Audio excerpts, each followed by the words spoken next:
Amid the beauty of the Garden of Eden, Adam and Eve stood before God as he pointed to the tree of the knowledge of good and evil. God gave a clear command: "You may eat from any tree in the garden, but you must not eat from this tree, for on the day you eat from it, you will surely die." His voice carried authority, filling the garden with golden light. The serpent, the most cunning of creatures, approached Eve as she stood near the forbidden tree. In a soft, enticing voice, it asked, "Did God really say that?"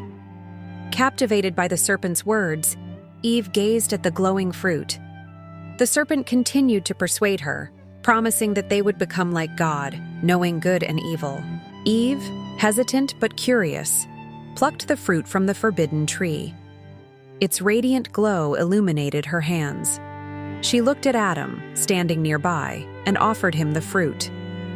After a moment of hesitation, Adam took it and ate. Instantly, they felt ashamed, realizing their nakedness. Adam and Eve sewed fig leaves together to cover themselves. When God walked through the garden in the cool of the day, they hid among the trees.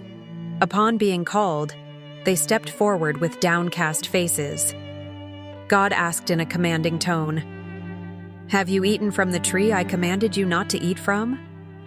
Adam blamed Eve, and Eve blamed the serpent.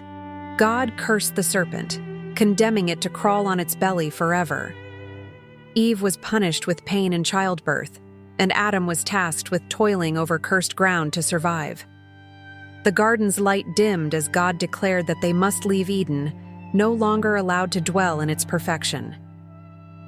With heavy hearts, Adam and Eve left the Garden of Eden, stepping into a barren land devoid of the heavenly beauty they once knew.